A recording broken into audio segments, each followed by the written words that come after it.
Welcome to What's My Thesis? I'm your host, Javier Proenza. Every week, my guests and I share the answers we found to the questions we have. Join us as we explore and expand our worldview through research and ask, What's my thesis?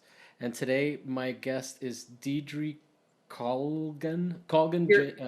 Deirdre. Yeah, Deirdre. Deirdre, sorry. Like you're writing a letter to somebody, Deirdre. I am so dyslexic. The worst That's thing I ever fine. did for myself is like learn how I get exposed all the time. Sometimes people take it personally and I feel really bad. I like at first I thought it was just a thing that people would be okay with, but I apologize. No problem. Um so okay, so you had me on an adventure today. And I always like to contextualize, like, in a sort of not full disclosure kind of sense, but just so people know the relationship I have with people. We don't really know each other that well. So I have a lot of interests and questions. So as far as I've been able to ascertain, you are originally from Dublin and you live in Chicago? I do. Yeah, that's right. Yeah. That's a very helpful bio that you have. I didn't want anybody to think that I was like psychic. Yeah. But so how did you end up there from Dublin to Chicago? That seems like I'm sure is there a big Irish community over there? I'm kind of here by a very meandering route, very circuitous. And I've lived in America now longer than I ever lived in Ireland, which is very strange to me. I left Ireland in 1993, so Ooh, it's been, 93 was a been good a long year. time. Yeah. And so I ended up moving from Dublin straight to New Mexico. I lived in between Taos and Santa Fe, and I was very much off the beaten path there for a few years. And I lived there for 2 years, and then I had completed art school in Dublin at the National College of Art and Design, NCAD, which at the time I was doing my degree was the only place you could really get a 4-year degree in art. And so Where was this?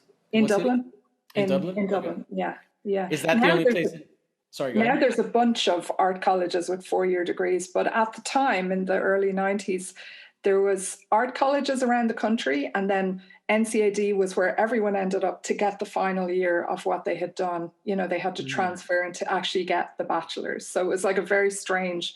I mean, the population of Ireland is only 4 million when you think about that, and 1 million live in Dublin. So it's We're like America's 350 million, right? I think so. I know Chicago's about 7 million, which blows my mind because it's like bigger than my whole country. Yeah. But anyway, That's crazy. yeah. When you start thinking about the world like that. It's a whole different scale, when you're from a small island. Yeah. So I decided, So 93. So I mean, I don't want to date you or anything or force you to disclose anything you don't want to disclose. I don't mind disclosing my age. Okay. I'm actually very proud of my age, and I'm turning 50 this year, so it's like 50, a real landmark year for me. I'm going to be 50 in May, so I actually feel really good about that, and really? that I'm sort of like just on my track. Probably, for one of the first times of my life, I felt like I'm on a good track, career-wise, age-wise, whatever. It's taken a long time. But yeah, I found myself in this very rural community where I was the only person from Ireland. I was the only person in Taos, New Mexico that spoke differently at the time. It was very small. I think the population of Taos is like 8,000 people at the time. This was before Julia Roberts moved there. It was very remote. And I couldn't handle that in the end. I really wanted to be city anonymous, when you just can go and sit down and have a cup of coffee and no one bothers you. And so a friend came to visit me one summer, and we both had these glorious visas, which were diversity visas. Mm-hmm. And so I basically got a green card in the lottery, and it was sponsored by a guy called Morrison. I never even found out who. It was some senator called Morrison. It's a Morrison visa. And you had to apply, send your information, and it was really like winning the lottery to get one. That's insane. Yeah, it was mad. So you didn't marry a corn-fed white boy? Well, we'll come to that. But no, Not for your visa, at least. not for my visa. I was fully naturalized, as they call it, by the time I met my husband. But yeah, we both moved to San Francisco together. So I lived in San Francisco I really wanted to go back to grad school, get an MFA, and I thought I was going to apply to Berkeley, so I needed residency.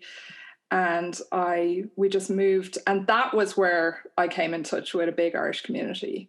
At the time, there was like a huge scene of like all the startups were hiring Irish people because they're really good at math. So there was like a big. That's such a weird stereotype that I've never heard. I'm not particularly good at math, but I feel like I had a really good math education. They did their best. I'm almost inclined to Google it because it just seems such a weird.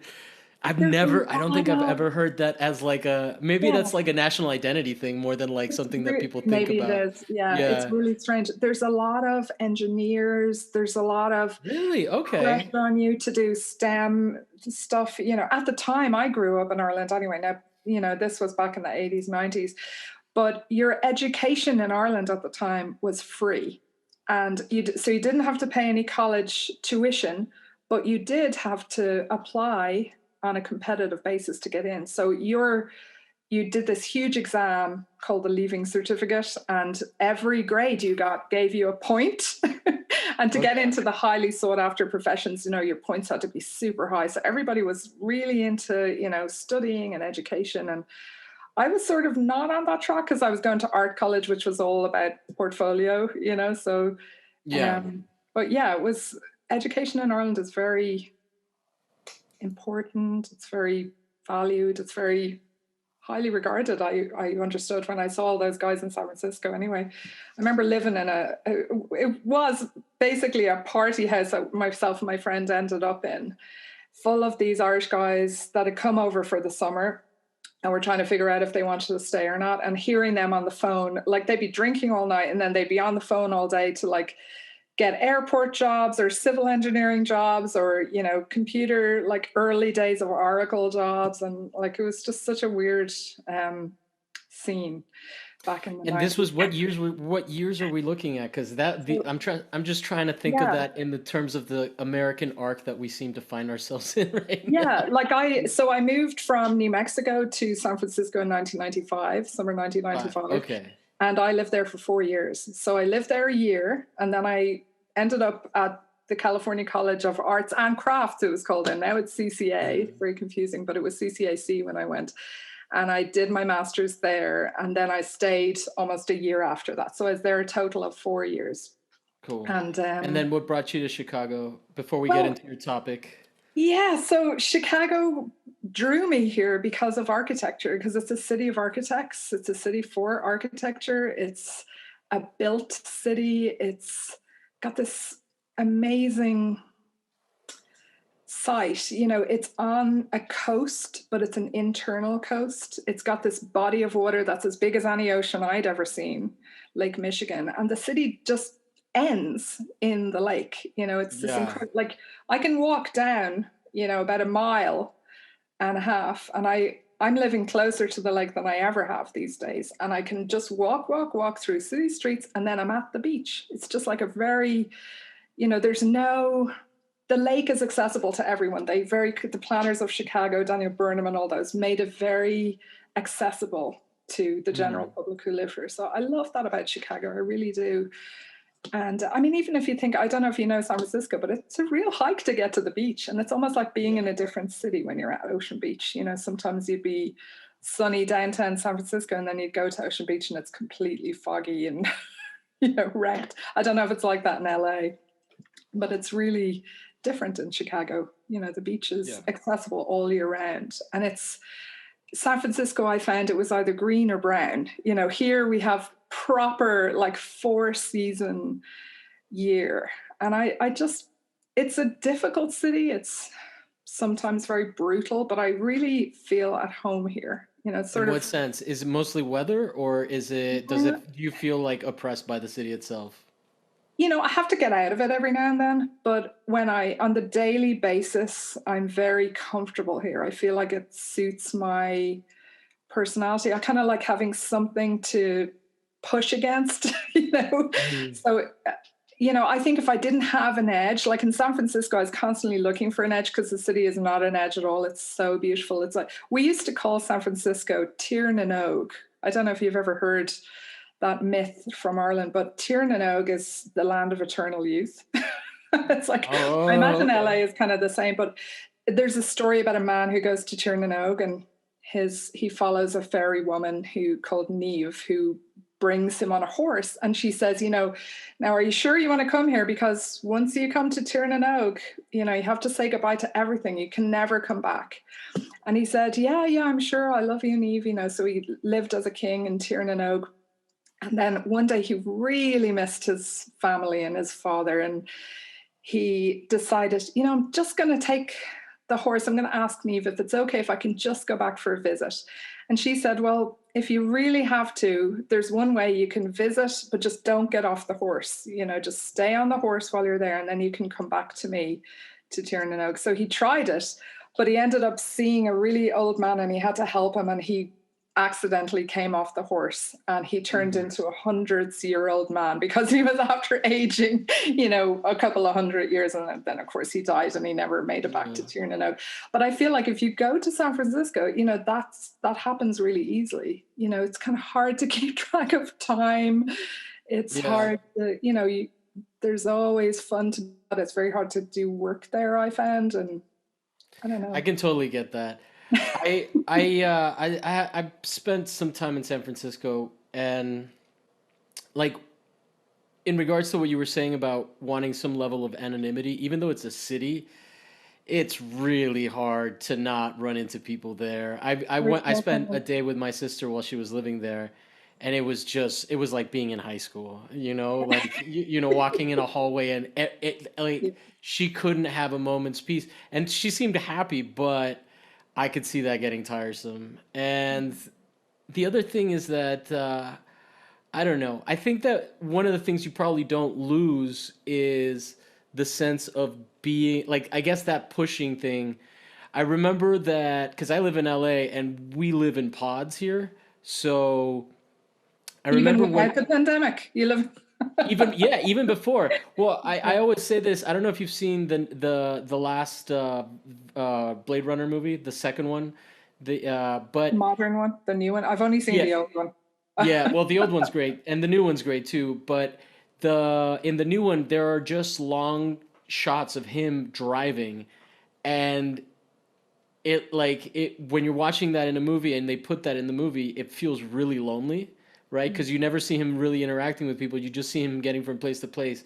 And so when I was in San Francisco, my sister and I, who also like it was, I have two sisters, the one who lived there and the one that was visiting, and we were in public transit, and we grew up in Rome, so we were familiar with this, but we've just gotten so deep, like so used to our lifestyles that when we were there, my little sister who lives there noticed like, oh, you're not used to being around people like this, because there's like people that are characters and very outgoing, like everybody's in each other's business in a way, and I feel like maybe like Chicago has a little bit of that, where like You have your um, steel box around yourself, you mean, for no, traffic? I felt like people are out in the street, especially in summertime. Maybe in the Yeah, wintertime it's a different vibe, but like I it's only went there for the very summer. Yeah, bipolar. It's yeah, completely different. It's so funny. Like there's been a few days now that have been above 60 degrees, and it's like even with the pandemic, everyone comes out of the woodwork. You yeah, realize, oh yeah, there are people that live here. It's not just me right. putting on my massive parka, and my snow boots and going over to the lake. It's being totally nuts. So yeah, you get both things. You But get this. that being said, when the sun is out, man, people It's get very out. fun. It's like Yeah. and then I also because I was dating someone that was living there, and we had like a long distance thing going, but she explained it to me that like people play a lot of board games, and there's a lot of like indoor activities, and the vibe like at dinner parties was very much not that people were making activities, but it felt lively in a way that you know, You have to I don't know. entertain. I don't even remember what it's like to dine indoors anyway. But Hard to remember. what an extra abstract concept. But yeah, I definitely I definitely see the differences between those two cities, and I mean they're both very active art wise, right? Yeah. But it does feel like maybe being in San Francisco is like always being in college, especially if you went to school there. Well, when I was graduating from CCAC, everybody I knew from my graduating year was moving to LA because it was so much cheaper to live there. It was, Santa Monica was really getting, developed for artist studios. There was kind of like a much better art economy in LA than there was in San Francisco at the time. And everything in San Francisco, as you mentioned, it's like a small village in many ways. So it's kind of like very colloquial. There's pockets of it. And beyond San Francisco in the Bay Area, like our graduate studios when I was attending CCAC were in Emeryville before it got turned into kind of like a mini Silicon Valley. And there wasn't an IKEA there. We were like right on the Amtrak tracks when I was living or working there. So there was kind of communities that were affordable that you could, live and work in. But it definitely was a difficult place. I think I only know like one person from my graduating year that remained in the Bay Area. Yeah, I'm living in Richmond now, which is sort of, pretty far out. it's sort of that hard-edged New York. There's something when people are on that much on top of each other. I remember I lived in Florence and I went to school there for a while, and I just remember how like much because I grew up in Italy in Rome, and Romans are very outgoing, right? Like, are your parents Italian? no, my parents are Cuban, but my dad worked for the UN. But when I was in Florence, I was just cranky, right? Because it's especially in the winter time, so people like I don't know if it's a Tuscan thing, but definitely Florentines are very Fiorentini are very like they have a hard edge to them, and they're just like they don't have fucking time for you. It's a very New Yorker kind of like mentality, and I don't necessarily think San Francisco is like that, but San Francisco just it's almost like it feels a little weird sometimes, like the friendliness there. It's almost too friendly. It was a real wake-up call when I moved to Chicago. I remember saying to my friends, because I had two really close friends that were both Irish that lived, my friend that I'd moved with and another friend who I went to school with. And they stayed in San Francisco for about 10. One of them is still there, but the other one moved back to Ireland a few years ago.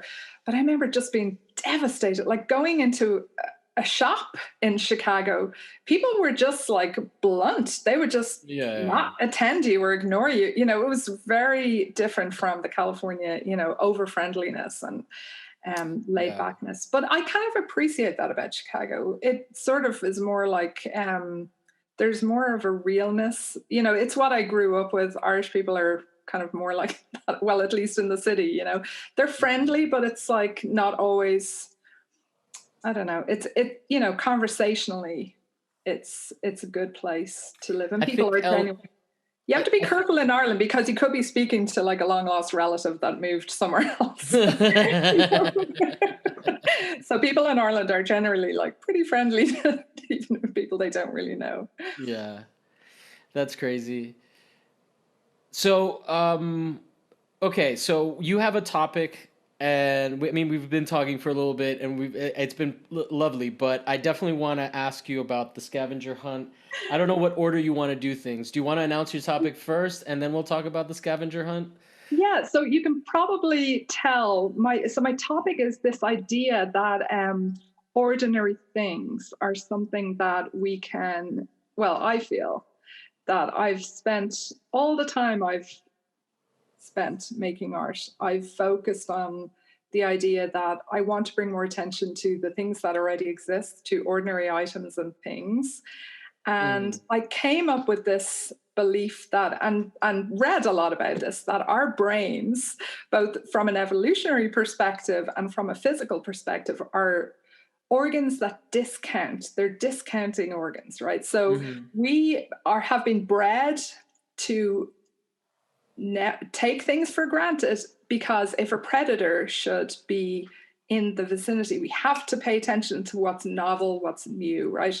So our brains are always scanning for new things. And because of that, they've been sort of bred evolutionary wise to tune things out, right? So you probably know the deal. Like if you have a pile of laundry in your room, you kind of stop seeing it after a few days, right? It's like the mess. What are you saying about my lifestyle? I know I am. My husband. No. I'm teasing. So, I mean, if you think about the way you go about your day, if something's out of place, it really draws your attention. Right. So and it's kind of, the equivalent for me is if you say a word over and over again, it develops a sense of alienness, right? So I'm very interested in this idea, color. Right. That's I remember that one being the one that just like I spaced out at one point. I was probably on a bus ride in school, like on my way to school, and it was just like I just spaced out, and I was like, what does that even mean? It's so weird phonetically, but yeah, once you start like breaking down like the sounds and stuff like that, and you say it enough. I'm interested in the idea that you can also have like spatial alienness or item and object alienness, to kind of, and I think for me, the reason this started is because I've been an outsider. This wasn't where I grew up. You were the same, you grew up in a different place. So things appear very differently. Like I remember even in New Mexico, San Francisco, and then now Chicago, when I first moved here, I love how you say Chicago. I think probably say it with the Chicago accent at this point. Yeah, you do. It's all Irish. It's like one of those newscasters that speaks that is like in Spanish, but then they say that estamos hoy en Miami Beach.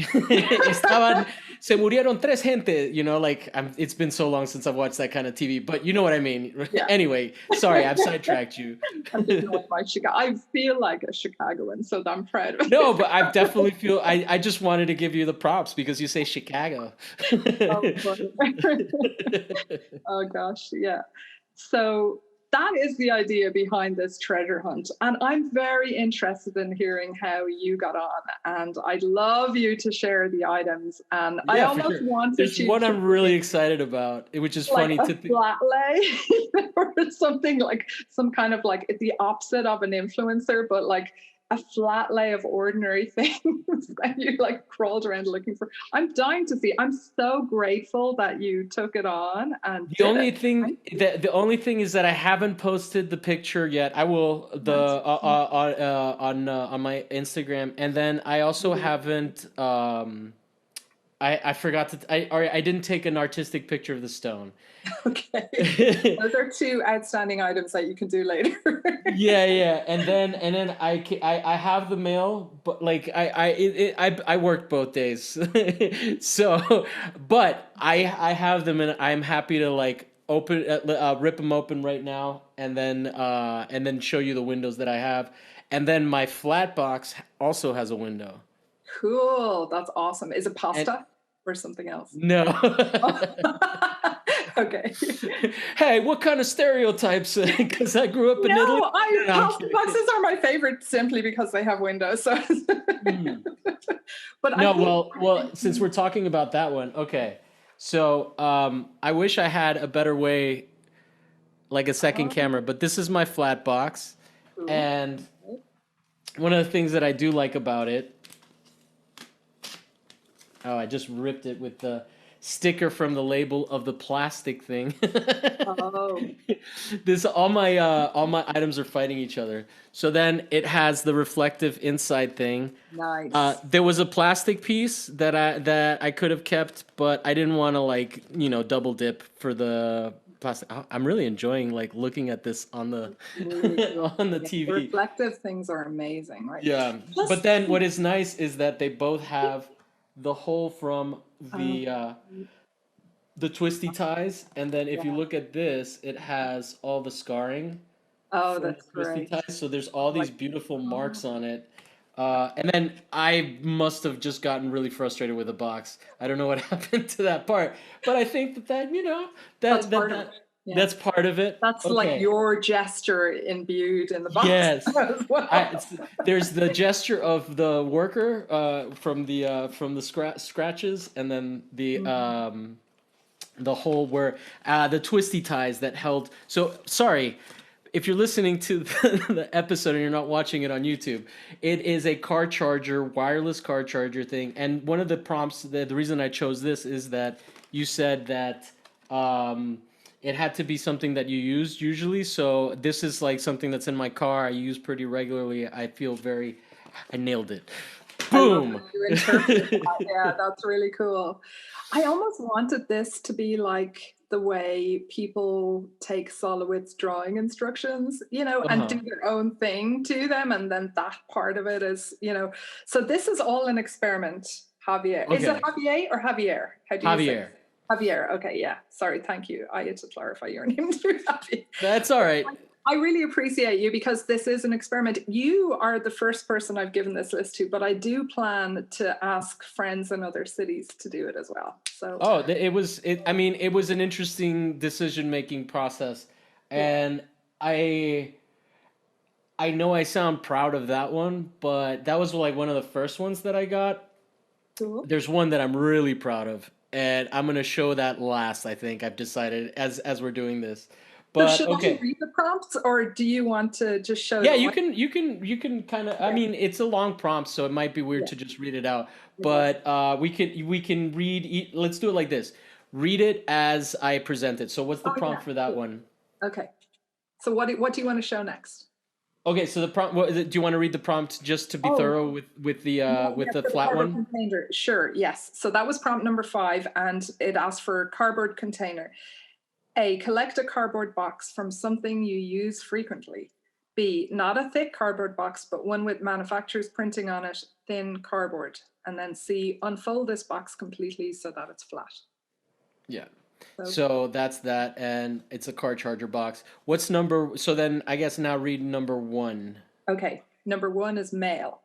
A, collect mail you receive. And by the way, this is all very last minute, kind of on purpose, because I didn't want you to overthink it at the same time. So I just gave you collect mail you receive on Tuesday, 3/23, which was yesterday, and Wednesday, 3/24, which was today, 2021.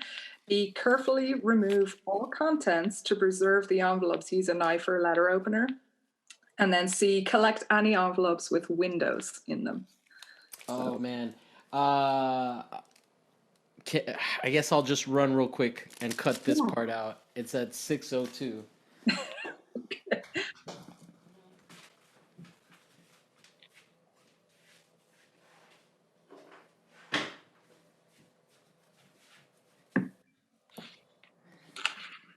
All right, I needed a blade to cut it because I forgot it was like a neat thing. Yeah, it's so much better if you use a blade.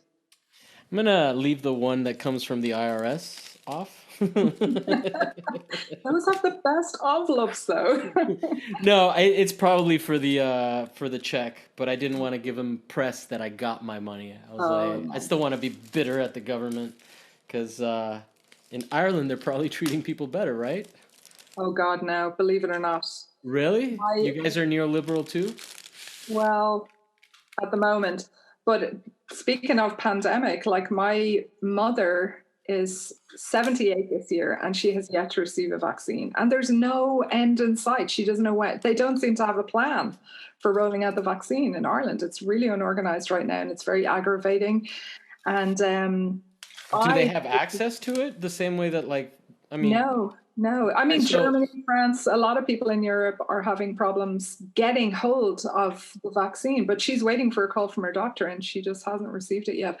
I, on the other hand, have received vaccine 1 because we have a child with medical complications. So we were eligible to be in the group 1, see the early one. So I just feel so lucky, but I felt so bad telling my mom, like, I have my first vaccine. And then my brother who actually lives in California too, my youngest brother, I have 3 younger brothers.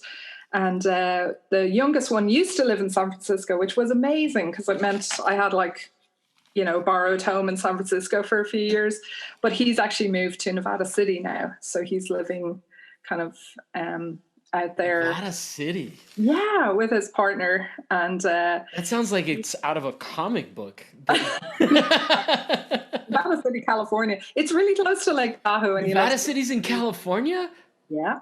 All right, you need to stop blowing my mind and slow things down. You need to learn Northern California. I actually knew a nanny. It's nowhere near Nevada? Nevada City, California. Yeah, it must be right on the border or something. It's probably when the highway was old. It went through there. But yeah, my youngest brother Jim got his Johnson & Johnson one and done vaccine. He just got it last weekend. So that's pretty fancy. Ireland is way behind right now. All right, I've been if you've been hearing the ruffling of paper throughout this conversation, I'm finishing up opening all my mail.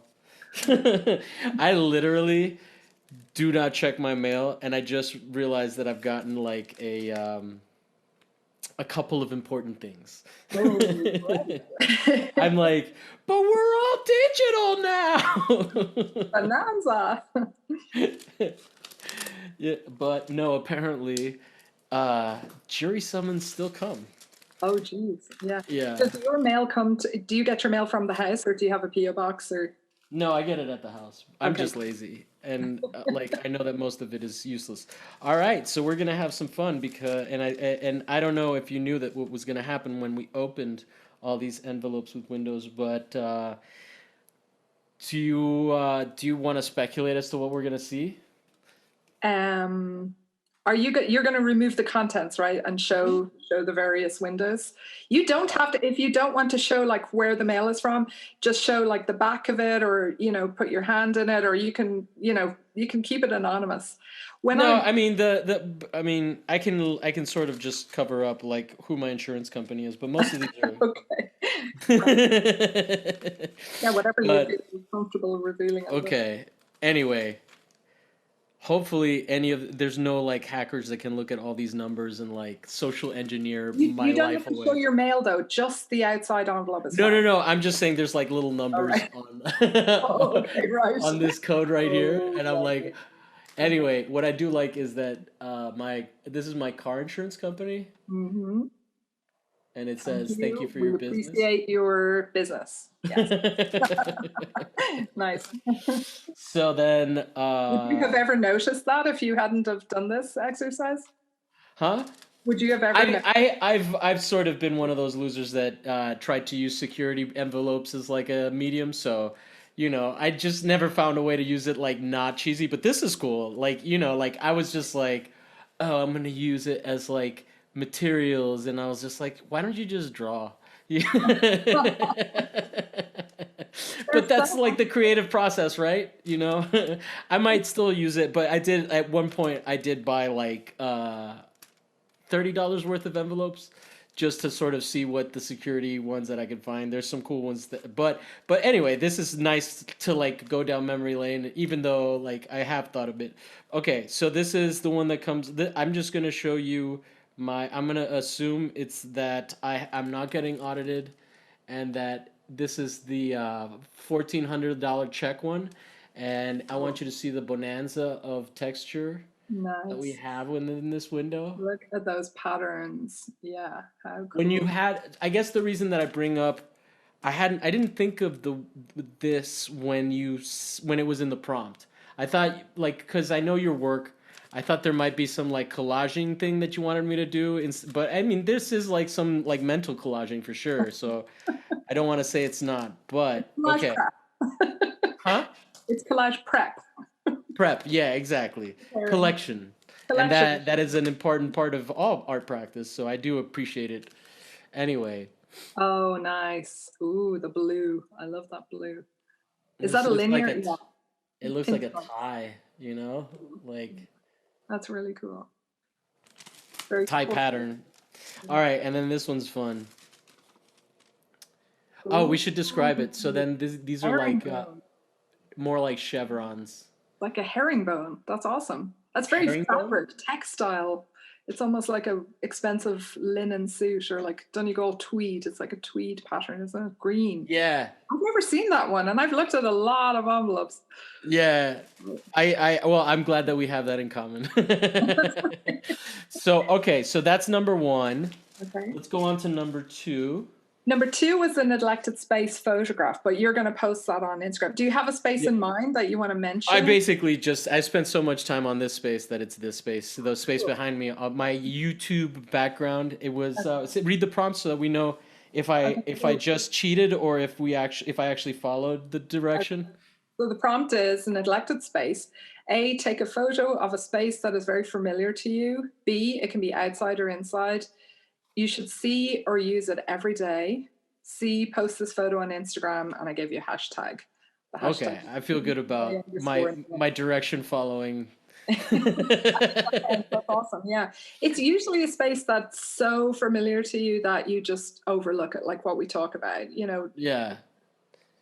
I mean, I overlook it most of the time, and it can be a friggin' mess because back here is my pedal board, and there is so that is actually in the image. You'll see it on my personal Instagram. Okay. And then yeah, it's definitely a space that I spend a lot of time looking at and being in, but it's not a space that I necessarily take up, right?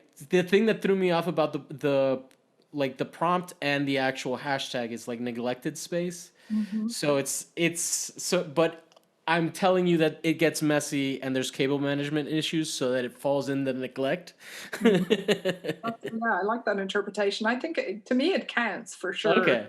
And I also like how it's secondary to your body and space on a screen. Yeah. It's like background, literally background. And what we were talking about with this shift from trying to get things from the background of your life or your space into the foreground just by pointing a finger at them or drawing your attention, trying to tune in more rather than things that we constantly tune out.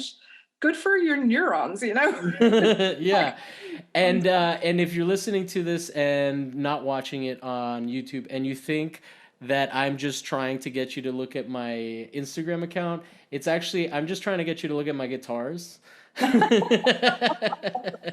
Because my guitars are very cool, and I have a red one and I have a green one and I have a black one. Anyway, so number three is a local stone. So A, find a stone within 1 block's radius of your home. B, place it in a position that makes it look like a sculpture. C, take a photograph as if you were documenting artwork. So just kind of elevating something that could be kind of ordinary. Ooh, that's very diamond-like. Cool. Gosh. Do you think it's a piece of granite? It does. It's hard to get it in focus, unfortunately. It looks kind of manufactured, like it might be off a counter or chipped off. Like, does it have a hard polished edge on one facet? Do you think? It is man, I wish I knew more about rock words so that I could be like, oh, it's definitely hard and it's granular, but it does have a bit of a polish to it as well. It's like a satiny kind of texture to it. So would you say it's something that looks like it was altered by a person, like manufactured? Yeah, it does. It looks like if it building material. Yeah, it's probably building material. It's probably not like a genuine pebble. No, and you had me thinking about the difference between a pebble and a rock and a stone, which was interesting. So I still feel like this might be bordering on pebble, but it's but it's still a stone because stones are a rock would be something like a bit that you could beat someone to death with. I'm sorry for being so dark. It's interesting. I think I would call all of those a stone, and then the subcategories within stone would be it's very interesting to me how you have that. I wonder if that's I wonder how that happened in my brain. Wow. That I started categorizing this. I always associate pebbles with something that's been very rounded by the sea. Yes. Something kind of circular in shape. But that to me, it reminds me of Chicago. When you go to the beach here, You don't Hmm. find a lot of, I mean, living by the sea in California, you find amazing stuff, like, and the multitude of things. It always seems to change. If you go to the beach, you'll find any number of things, and they're all very worn and ancient.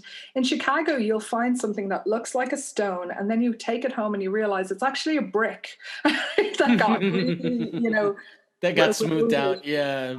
by the But then lake. it's probably really beautiful because that's why you picked it up, right? Yeah, Yeah. totally. Yeah. So a lot of the stuff you find on the beach here is man-made or from the building trade. And also because during the Chicago fire, when the Chicago fire happened in 1871, they had to knock all that, rubble down, and they basically just put it in the lake, and it just gave Chicago more land.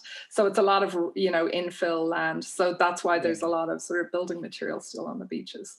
I know that story and I let you tell it, but the whole time you were telling it, because most people probably don't know it, but the whole time you were telling it, all I was thinking is, I've never heard someone fit in a Chicago accent and an Irish accent at the same time. When you say Chicago fire, I'm sorry. It's amazing. I want to just like isolate that. I'm not gonna make you perform like some kind of animal.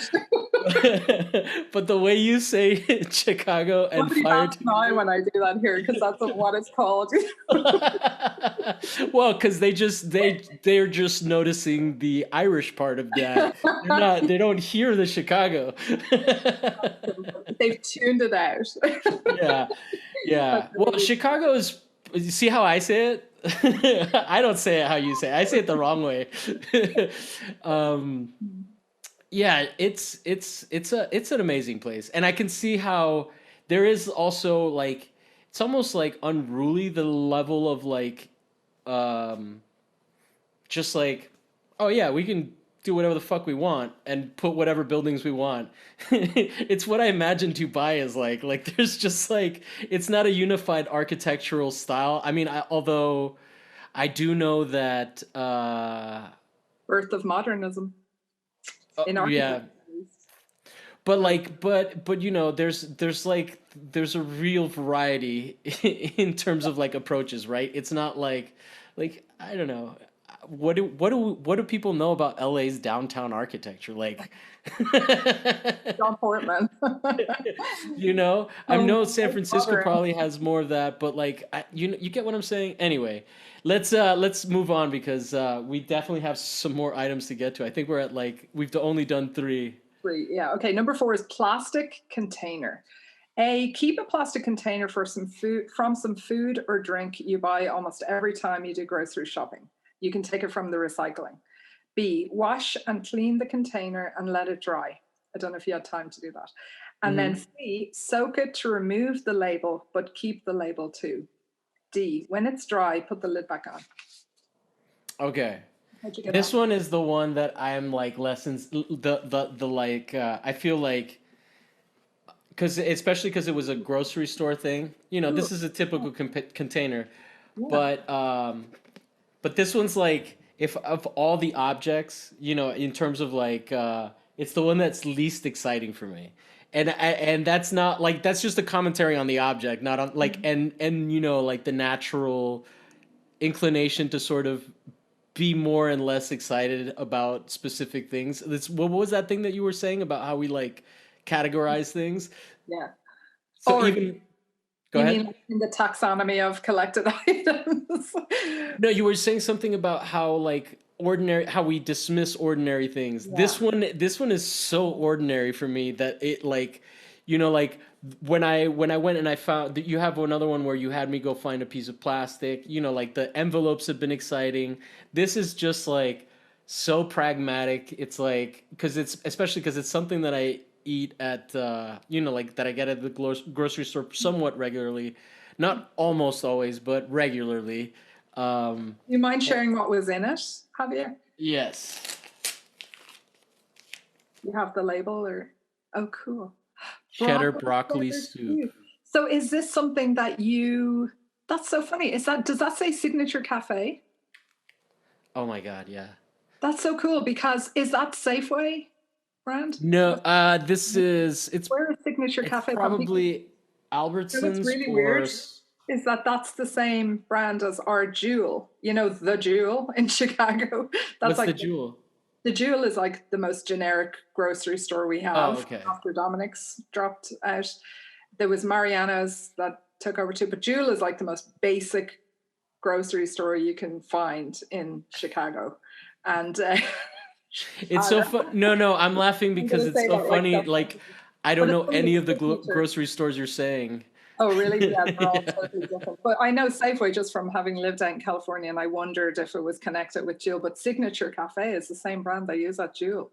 I've never had Safeway out here. I think the only Oh, place I've had Safeway or I don't know. It's been a long time since I shopped at a Safeway. Anyway, and then this is the other label, cool. which has the problematic part of me eating Ah, this regularly, which is nice. the It's nutritional fact. delicious, right? Yeah. And then the other, I get, you know what, now that I'm thinking, the tactile experience of dismantling this thing, because it wasn't something that I soaked, it was like a sticky thing. It's the one that was sticking to my other ones. I have like, I like almost want to crumple it up. I will Crumple keep. it. Yeah, crumple it into a ball. Just like get Okay. rid of all the stickiness. Yeah, there you This go. is definitely, now I feel better about Yeah, show it to it. people. Cool. Yeah. So And it's now it's just a I can show green. you some of my ones. Hold on. I've been doing this, but I mainly do it with milk bottle containers, like milk gallons. I have an 8-year-old son, so we drink a lot of milk in our house, and I drink a lot of milk because I drink a lot of tea with Hmm. milk. And so after we finish the bottles, I soak the labels and then I roll them into these balls. And then some of them, Oh. which are more kind of like plasticky, they have like little appendages. I don't know if you can see this or not. Yeah, yeah, I see it. Yeah. So some of them. So I've been doing this probably since the pandemic started. So it's kind of some of them are like beautifully round, some of them are like really goofy looking. This one has like a little unicorn horn kind of Hmm. thing. But yeah, they all depend. And then if it's a very vivid label or sticker, I usually tend to soak the papery kind of ones, but there's Uh-huh. obviously some, double coating plastic stuff on those as well. But yeah, I love the idea that you can get rid of the stickiness by just squashing it down and Well, it letting was such a relief to be able to get rid of the it go. stickiness because I mean I haven't had it like that long, but I definitely have had it like that it long enough that I noticed that I'm like, oh, I don't like this one. But now that it's a ball, So, like, can I ask you? You said that to you it was very sort of like lowly object in terms of ordinariness. It was more ordinary than most. So, like, if you look at that, did you find yourself finding anything out about it? Like, did you notice how much engineering has gone into that to have it be like a seal that lasts through a mhm. shipping process that's probably taken there by truck, that lives in the grocery store, that then makes it home to your house without spilling, like all those things are like incredible labor Does when your you dad think. work at a bottling plant? No. No.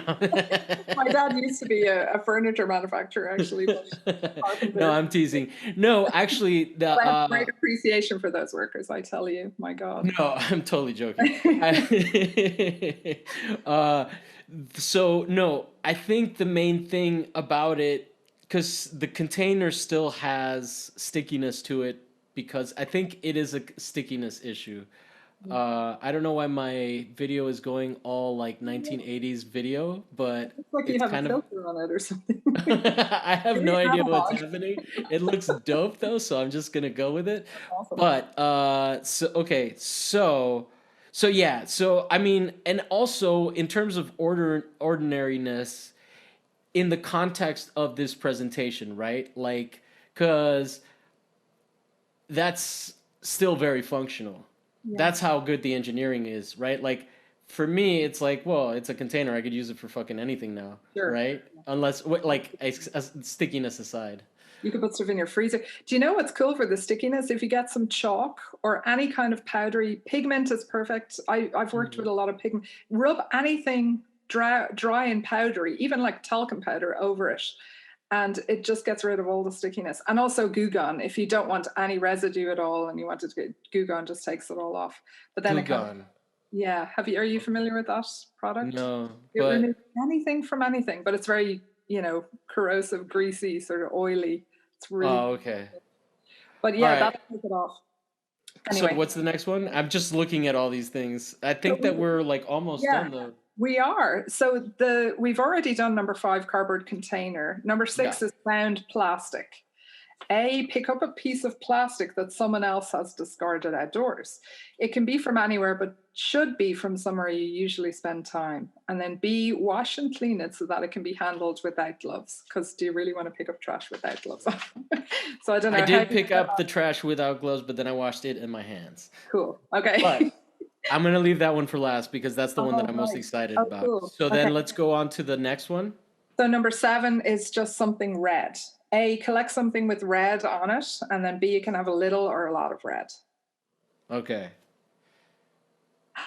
Ooh, nice. It's my pipet for refilling and cleaning my. Oh, it's not for refilling. It's more for cleaning my technical pens, the drawing pens, the ones that are for like the.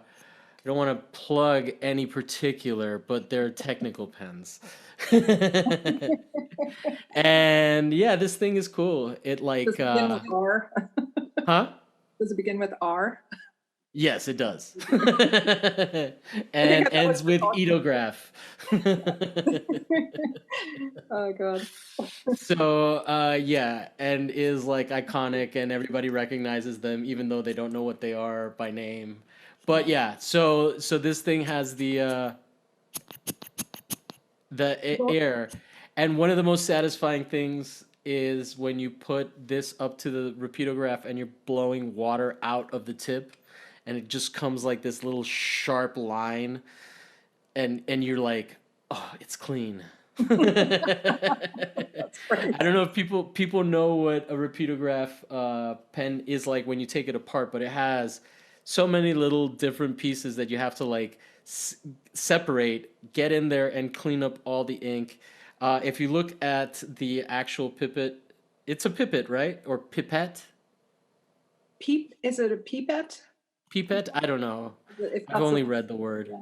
But I don't know if that's what it's called. I would call it like a bulb filler. I don't know. I love it because it looks like a clown's nose. It's got this comical sort of or like the old horns on the clown's cars or something. Yeah. A klaxon. There you go.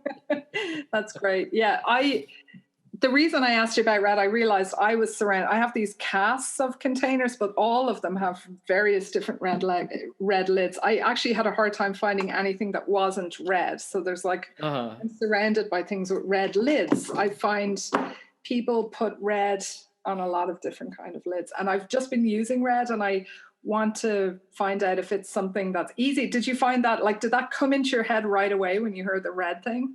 Oh, I mean, this was like the third thing that I had available to me. Looking at it, because then it draws me back to your neglected space with the red guitar in the background there on screen. I mean, I could have just picked that one, obviously. That was the first thought. So what was it about the pipette or the klaxon? Actually, the second thing that I chose was the well, first of all, it was because it was going to be so easy to just hold. And now that and there's a tactile thing that is like it felt like, I don't know, something about I didn't even like really fidget with it like I'm doing now. There's something about it made it it's dulled red, but it was once vibrant red because of all the ink that's on it. And I don't know, it just stood out for me. Record of your marks, it's kind of, it's a cool patina. Yeah, patina, exactly. And I mean, I could also just show you the like table that I have under my like red is a big color. I mean, I definitely notice it everywhere. There's an abundance. If like if I was on LSD right now, I would be freaking out because you were just like, do you ever notice red? And I'd be like, oh my god. Yeah. but it's such an activating color, and I find it's good. I wonder if the reason that item is so satisfying to you is because you associate it with getting yourself into kind of a flow state. When you're drawing, you're sort of like in that mode of you're sort of connecting mind and body somehow. So Yeah. For me, red sort of does that. It brings us really into our bodies, right? Because it's such a grounding color. It's like the color of the first chakra, to be very Californian, Yeah, but yeah. it's something that's Hey, don't very, mock us. it's like look, I live there too. But yeah, it's like this very vibrant, activating color, when you see. No, I mean, the reason that I have a red guitar and only one is because I limit myself, because there is something, I don't know, like there's two colors in guitars that it's red and black, and I have to like not I have to force myself not to only buy red and black guitars. I don't even like red and black as a combination. They represent AC Milan, which the other red thing that I was gonna show you was my Roma scarf, which is the AC Roma scarf, which they're the Giallorossis. But that one, I don't know why I chose this one instead. This one just felt like a little bit more like resonant to me, and I mean, because the scarf just sits on a shelf. I don't wear it, or not on a shelf. Like it sits like displayed, but it's not like something that like I interact with. Whereas this, there's like a tactile element to it where grouping it with the other stuff was satisfying. I love that choice. I'm surprised by it, and I just love that you brought that to the conversation, because it's funny. I've been thinking, how you hear when people talk about, because a lot of what I'm talking about is trying to pay attention to the moment, to focus on things, to be mindful, to use that like meditation phrase. But I sort of am very interested in ordinary mindfulness, like not mindful where you need a sacred altar, mindfulness where you just allow for, what's called in Buddhism emptiness, but it's always been mistranslated. Like emptiness in Buddhism really means openness, right? So the idea that, it's not the bowl that's useful, it's the space inside. Like your bulb makes you pay attention to taking one item from one thing and putting it in another. Yeah. It's very utilitarian. And it's an item that it has a satisfying use for me, like I said, with the squeezing the water through and cleaning it up, but it's a tool that's in service of another tool. It almost doesn't have a use for me personally. I mean, obviously you can always use something that you can squeeze air and water through, right? Like that's gonna have some uses, but for me, like it's a tool that serves a greater purpose, and in some ways, if I don't use it, it's an indication that I haven't had time to really care for these things, right? Like for the things that help me care for the self, right? Like in the idea of like if we are to accept that like if you're an artist and you don't make art, you will be frustrated, right? Like which I think is like kind of a given, right? So yeah. Anyway, I'm really having fun with this. It's what's cool. Like I definitely we're having all this crazy amounts of conversation, but this is like a scavenger hunt where the conversation is more involved than the actual, like it was something I did in passing, right? It didn't take me more than if it took me more than a cumulative like half hour, I would be shocked, right? I'm gonna give myself that much space, but like I did it after work, while I was laying around and just trying to rest and stuff. So this has been really fun, and now I'm so excited to show you what Oh yeah, the last what I'm item. most excited about. It's the thing that I found outside. Go Okay, ahead and read the found prompt. plastic. Yeah. Found plastic. Go ahead. Read the Oh prompt. yeah, found plastic. Pick up a piece of plastic that someone else has discarded outdoors. It can be from anywhere, but it should be from somewhere you usually spend time. Wash and clean it so that it can be handled without gloves. Okay. I'm not confident enough with this item to use it for its actual use. But here What? it is. Ooh, A a boba straw. straw. Bright yellow. So vivid. Oh, cool. And it's And got it's, like go cut ahead. off at the end, or It's got a little dent. oh, So this yeah. is the part that you would pierce the tapioca tea thing like at the Oh, top. It's the really sharp edge. And I'm sorry, you're in Chicago. It may okay. have been a while since you've had some boba tea. I actually don't. I've never tasted boba. They, they call it bubble. Is it like bubble tea? It's like No, boba. It's so oh, boba are like tapioca balls that they yeah, put yeah, yeah. in tea. So it's this drink that's like really big out here. I don't know its origins. It's probably got some like uh They do have. cultural like roots that I'm not familiar with. But yeah, man, this thing is cool. Like I It's, just love the idea. yeah. And you know, not even because it's political. I just realized like the baggage that a straw has, but it's also kind of funny because they don't ask you for if you want a straw anymore. They just give it to you like all that fucking drive that we were on. You know, it's like fuck that, dude. Like the world's ended.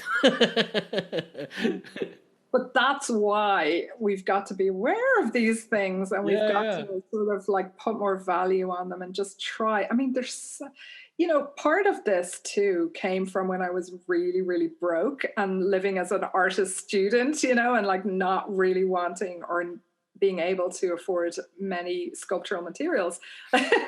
Like, why would you buy new things when we are drowning in plastic and surrounded by these highly engineered items that we use once and then we just throw it away, even if it's something we could use again and again and again. So I love that idea that you can sort of take all this latent energy that's just going to end up damaging a turtle or something in the sea and actually harness it and use it for art and make people see it in a different way. I love that. That's great.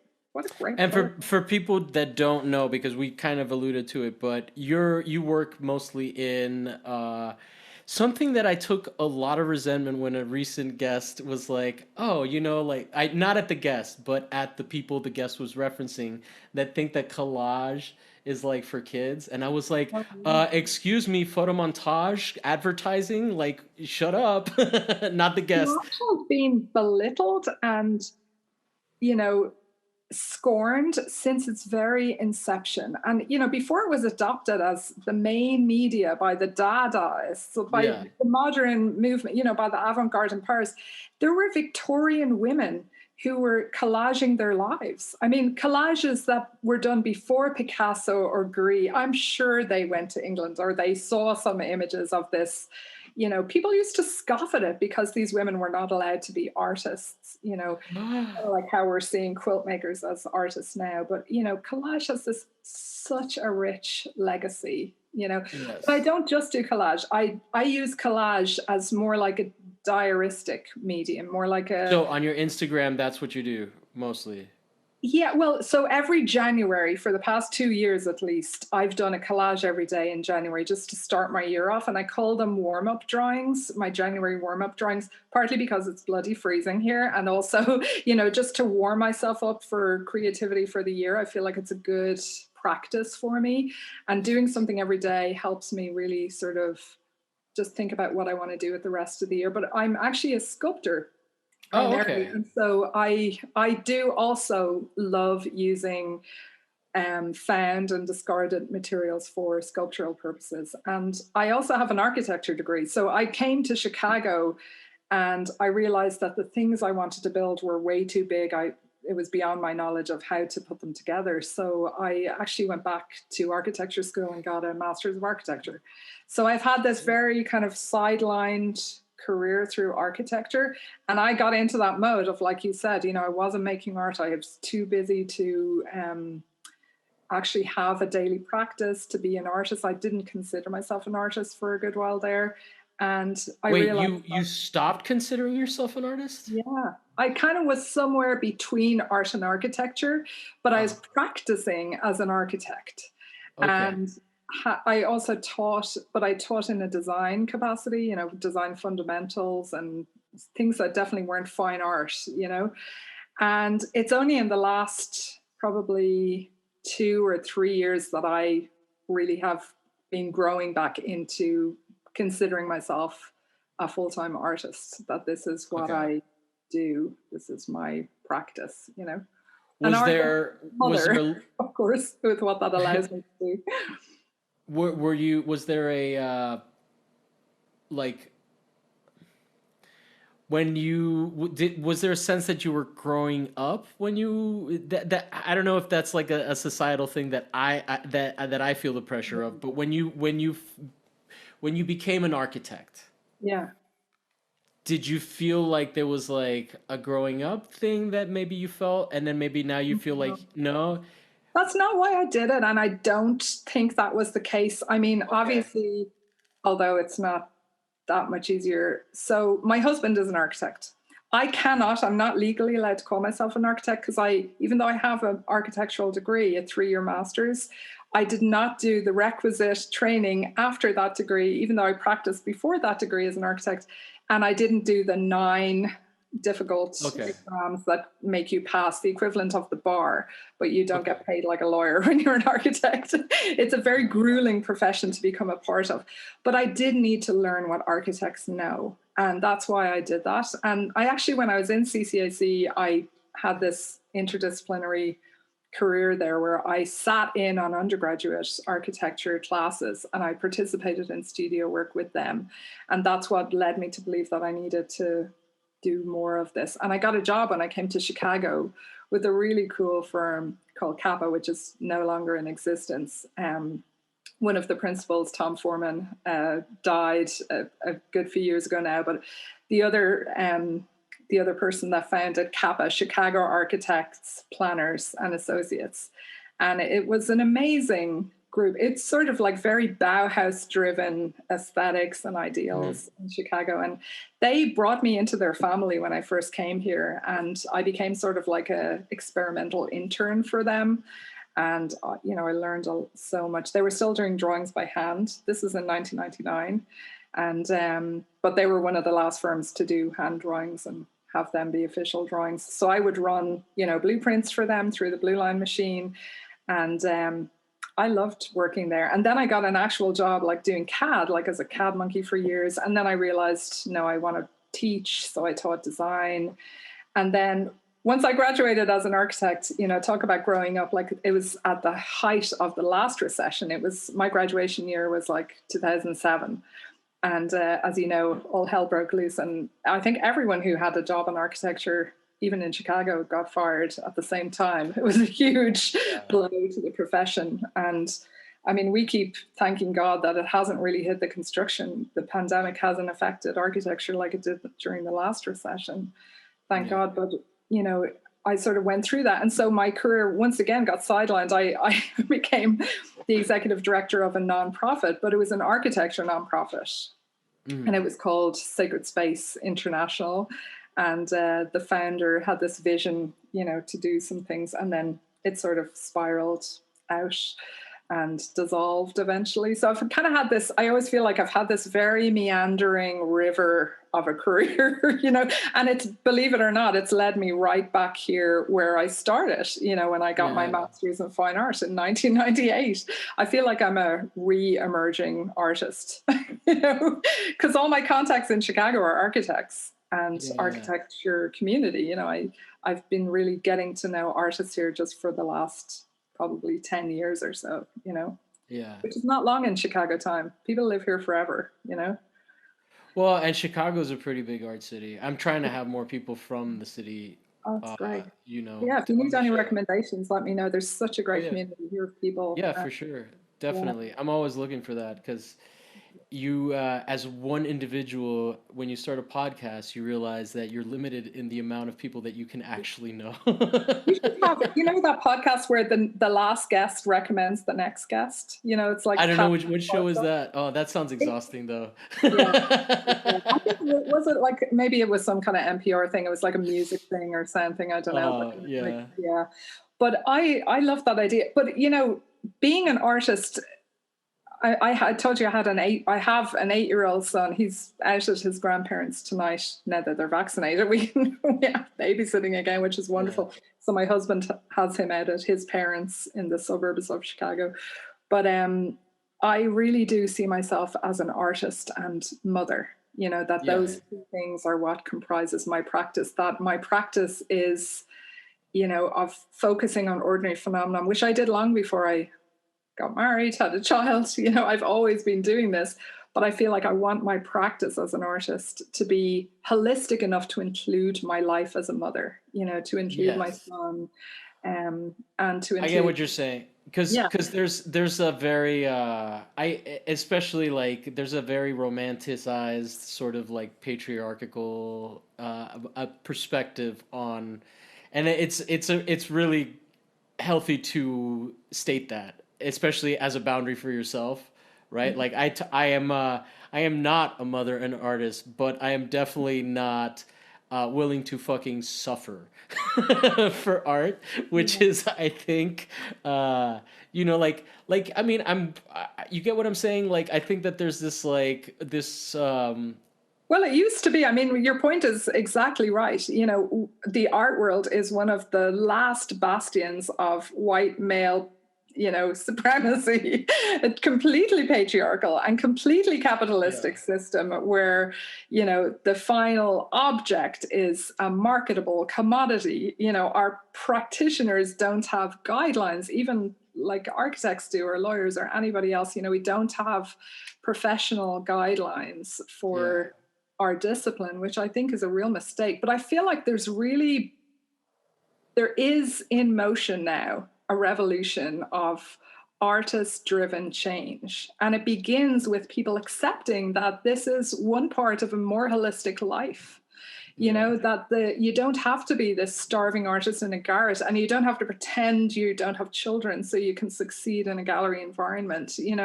There's a wonderful community of artist mothers that I've been so lucky to become a part of in the past year, and it's called the Artist Mother Podcast, and I highly recommend it. And the founder of that, Kaylin Butine, has just been such a brilliant community builder. And she's created sort of a network. It's off Instagram now. It's kind of our own network. But I really feel like I'm part of a revolution. It's very artist driven. It's caring. It's kind. It's like this culture of abundance that I never came across in the art world or in the architecture world. And it's, because we're mothers and we have a lot of restrictions, but we're working despite those restrictions to include us and our community, as we go forward. So I love that. It's so great to be a part of it. That's amazing. I wish my mom had resources like that, because she's definitely one of my big influences growing up. But is she an artist? I feel, she's a ceramicist. But oh wow, have you ever interviewed her? No, that would be a lot of baggage. She's from Cuba, you said, or? Well, yeah, she's Cuban. No, mostly because she's never watched the show. You should tell her to watch this one. Tell her it's about artist mothers and ordinary objects. And ordinary objects. I've told her to watch so many, and I don't know what it is, but you know how it is with parents. I'm just gonna chalk it up to tech savvy. But anyway, I didn't want to make it like a painful thing. No, but I do feel like she's a very talented person, but she didn't have access to those things. And I think that's kind of the thing that we're talking about, where it's like, who the fuck am I? I'm nobody. But like now I have a podcast where I talk to artists, and like now I am creating a reality where I am an artist that talks to artists, right? Like so, and people send me on, what's it called? Treasure hunts, scavenger hunts, and stuff, ordinary things, and stuff like that, and so I mean it's definitely a different way of living and experiencing the world, right? Like, do you think your role as an artist, or your because I feel like my vocation is as an artist, right? I kind of would find it a lot easier not to be an artist. Do you feel the same way? Like, what do you have to do to create that path for yourself in your life? Like, you have another job that's not art related, is that Yeah, right? I work it right now. I'm working in sales, and my day job that I'm trying to transition into, in which I'm getting some leeway, and I'm working on a couple other podcasts. But so production in podcasting, because I think content creation is like, Yeah. the way that we were saying it, I'm gonna rephrase it in the context of the way that you were first heading it, and that's the idea that like the way that I see myself is like I'm a person that needs to have these interactions, and I'm not really like, I know that there's like sort of this like bouginess to art that I think can make it inaccessible to people, and I find that is alienating and keeps people from accessing very talented and very smart artists, right? Like, and I think that there's like definitely an impulse in sort of this purity thing and like complete control. But I mean, if artists aren't influencers, then like we're left with just like models, right? And But Javier, we're moving from what we've been in for a long time now, since I told you about that time in San Francisco, the information age, like that's ending. We're yeah. moving into a new age of conceptual thought. And I just have a great feeling that artists are going to be No, needed. I feel. Yeah, You I feel the feel like same we way? definitely have a place. I feel like there's okay. So basically, the show is just. I used to listen to a lot of comedy podcasts, and that's how I became aware of a lot of comedians, right? And comedians all have their own little perspective on the world, and so do artists. And so maybe the show's not going to be as funny as a comedy show. I'd like it to be sometimes, but but sometimes people are actually like, it's just a different in space, so people are actually talking about what they're comfortable with, and if they're not funny people, like I don't expect them to be.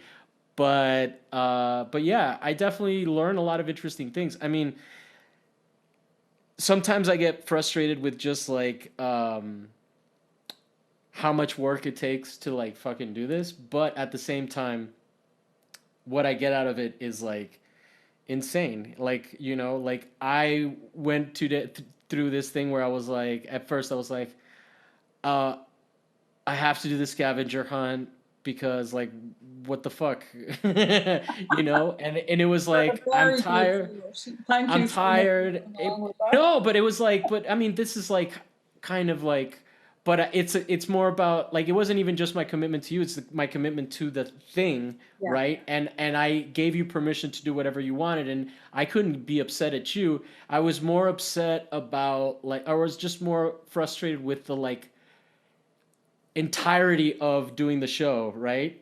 But then now we've done it, and I knew that the gold was going to come from the actual interaction of talking about it, and it has been a rewarding experience. And like I said, as we were presenting the items, I wasn't like um it wasn't necessarily a magical experience to go find this straw, but once I pulled it out and cleaned it, I became really excited about it because you asked me to find something, and I found you some stuff. And so like, so those things, just like, it's like I think that like your mind can be really a powerful thing, and I think that one of the reasons that it's worldviews, explore and expand your worldviews, is just like sometimes you just need to get out of your fucking space, right?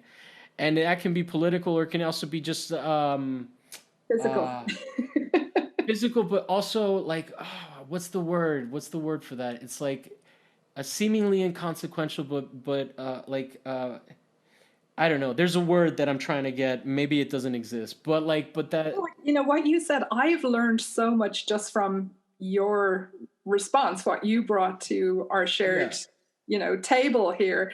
And the most exciting thing for me is that, this works. Like what you said about art being this bougie thing, like let's just rename it. Let's just say, No, because exactly. renaming something is so important and powerful.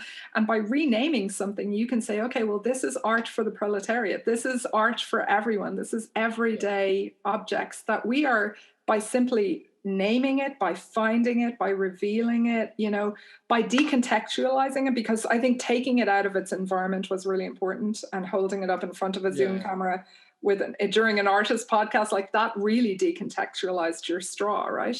And then we can see it for what it is. It's inherent craftsmanship, it's beauty, I would say. And that's it's design, So I'm really glad, you had that experience and that you brought it here. But I think that what you like, even the thing of where I just casually was like, I just want to crumble it up, and I felt like that was like, against what you wanted, but then you were like, no, this is like this is the logical conclusion of doing this, and then like, let me see.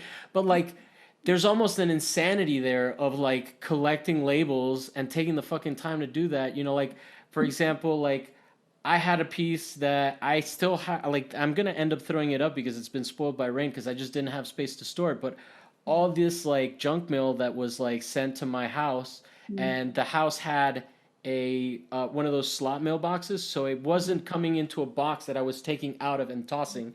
It was just piling up into the house.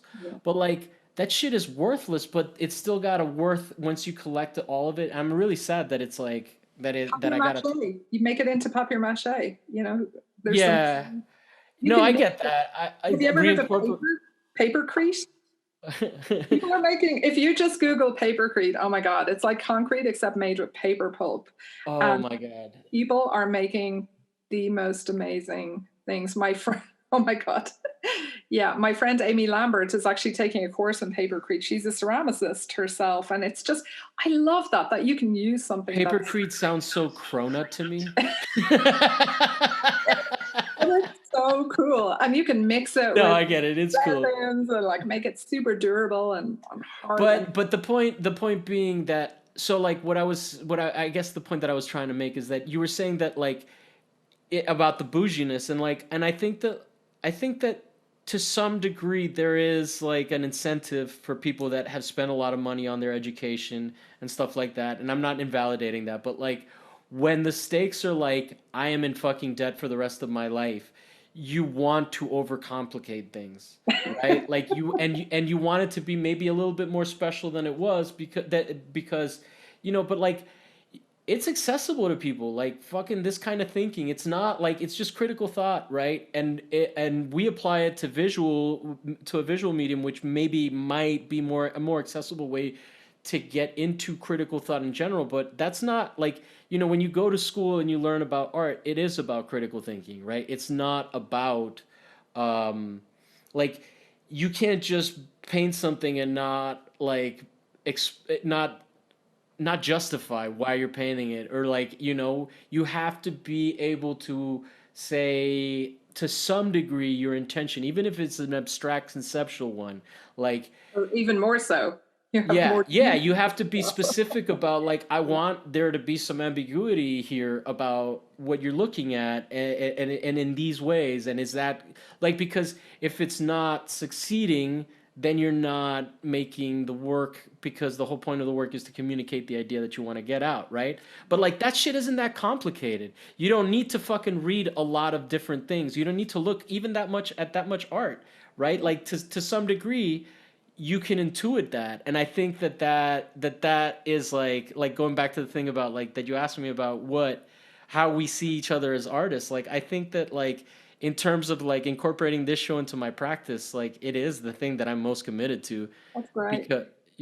Because practice, I think it sort of embodies all the things you were talking about from what I've heard you talk about in your art practice. It's just a change of medium, but I think the segregation of discipline is just really damaging to artists and to everyone else. Like, we're makers of culture, whatever that means, whatever medium you need. We're really in the currency of ideas and concepts and critical thinking, like you talked about, that can apply to every aspect of our society and really create good changes for people. There's a lot wrong with our world right now, and we have the ability to make change by just keeping true to our own vocation and our own practice.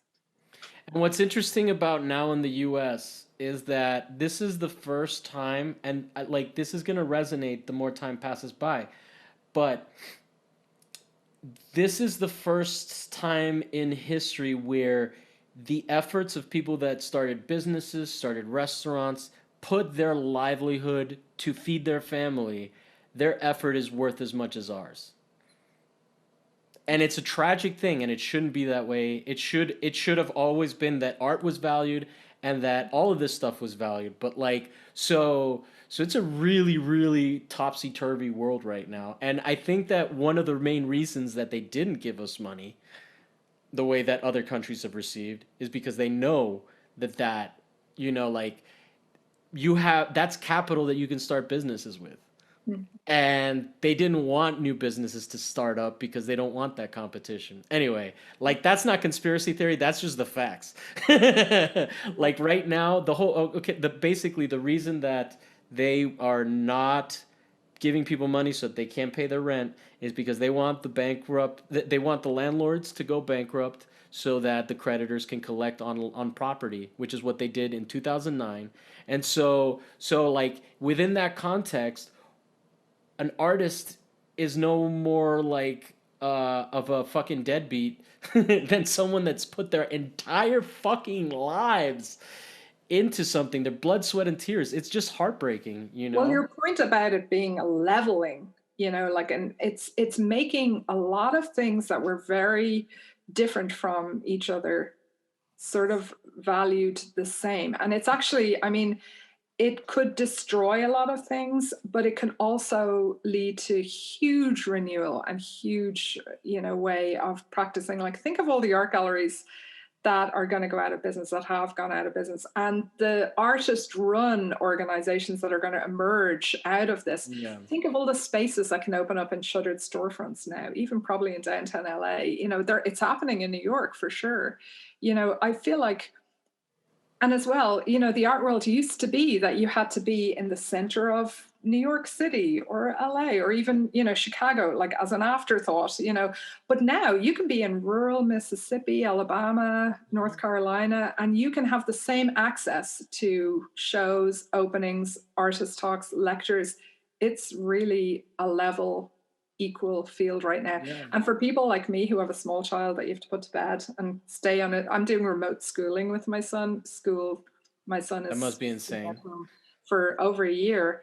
Well, it's just one of those things you work around despite the odds. It's something like, I've tried to lean in instead of leaning into my career. I've started to, like, just lean right out, and just, like, get into this ordinary life that I have to craft, meaning. Like, my life was quite similar before the pandemic because I was sort of immersed in this domestic environment. I wasn't working at the time, and now it's just more like that. My Mm. husband's working from home, my son is doing school in his bedroom, everybody's on top of each other. But for me, it's a unique opportunity to test out all these ideas I've had about, like, how can you balance work and life together in the Mm. same space. Like, I've just been trying to, do this in my home studio, just use it as, like, a laboratory for how do Yeah. trying to rise above it and see, like, how do people function when they're on top of each other like this. It is crazy making, and it's such a huge relief when the two of them are gone for Yeah, a yeah. few days. No, I mean, But, I'm so yeah. glad that I've been alone this whole year. Well, that's driven you to seek these interactions with people, which Yeah, is definitely. you, With boundaries and, So, like, no, no resentments. yeah. Mostly. Not that this show doesn't build resentments. I'm sure it does. I'm sure not everybody that's been on the show is happy with, like, how they were represented and stuff like that, but that's But I just part. really do. I want to say, like, I really applaud your generosity of spirit in just reaching out and inviting me to be part of it. Thanks a lot. I've really enjoyed It's been lovely. I mean, this is why I do it. If it was unpleasant. It's kind of nervous letting down your boundaries enough to sort of interact with a stranger, but it's been very useful for me. I've learned you sort of just went right ahead with my instructions, and I really appreciate that. I Oh didn't no, know if I was, yeah. like, asking too I much of you, but it was really fun. So thank you. No, it was great. Like, when I saw the list, it was just a matter of breaking down what I needed to do. And then once I had that, it was like, oh, it's just 7 things. Oh, it's just 3 things left. Like it was easy to knock out. But yeah, this has been really lovely. I really appreciate you taking the time, and I definitely want to help promote whatever you've got going on. Do you have some stuff that you'd like to plug? I do. I have three things that are happening in the next probably month or two. Four.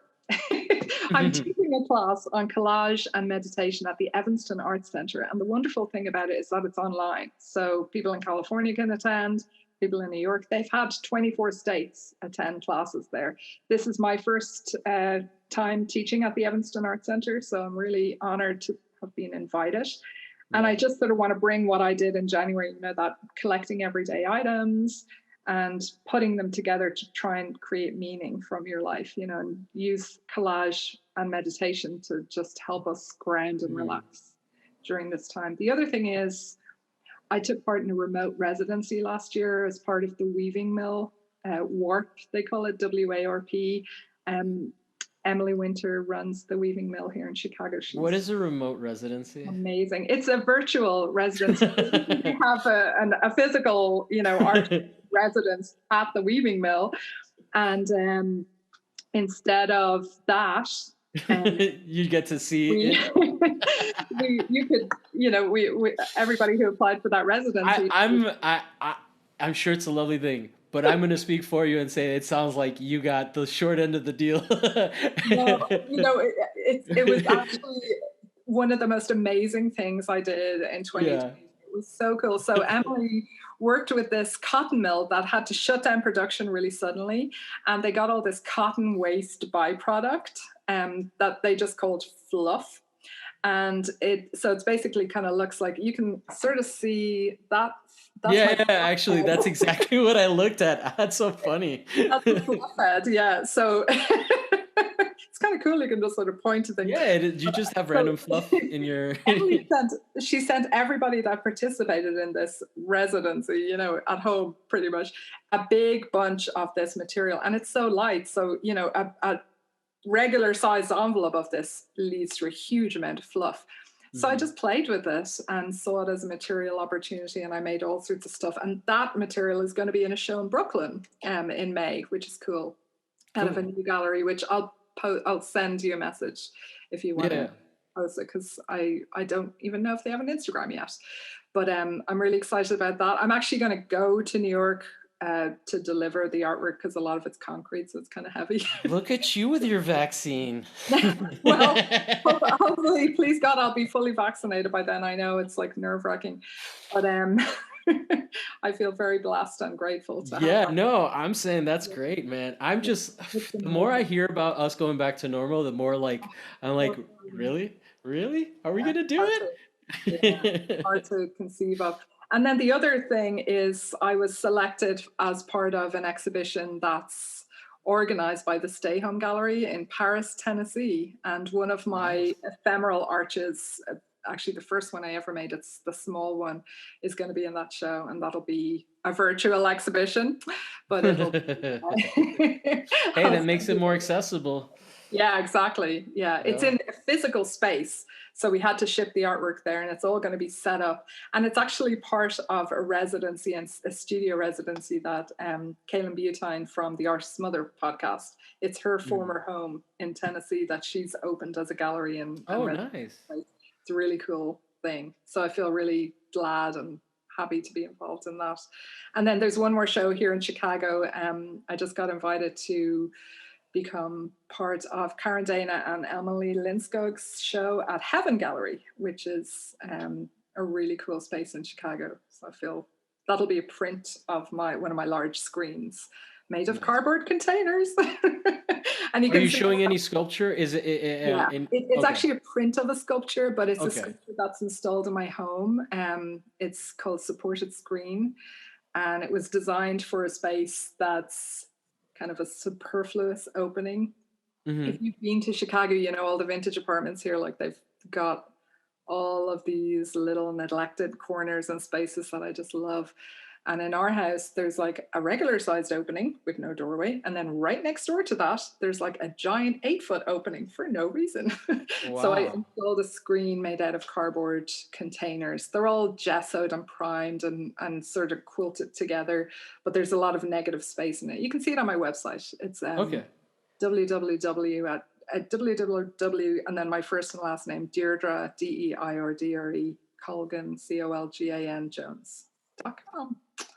Man, I Yeah. thought I was messing up your middle name, and I realized like I'm like having horrible flashbacks to my No, dyslexic. you're fine. You're It's fine. crazy when I'm at work. Sometimes people will like I'll start to say a number, and I have this thing. Actually the woman that I dated in Chicago, she was the first person that like was like no like what I had explained it to people, but when I see numbers, so dyslexia is like a phonetic thing. So when I see numbers, I know what number it is, right? If it's a string of numbers, but I'll start saying the wrong number. It'll be like, like it'll be somehow related, like it'll be four or something, but like, so yeah, so I spend most of my life like not reading people's names on Instagram, so I so apologize for that.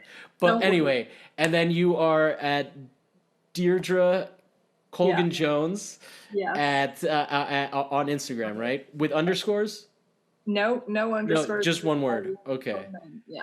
Yeah. And then definitely follow that. That's a good follow. And we are at What's My Thesis on Instagram. And I am at Javier Proenza on Instagram, which is where you'll see me post the picture from this conversation.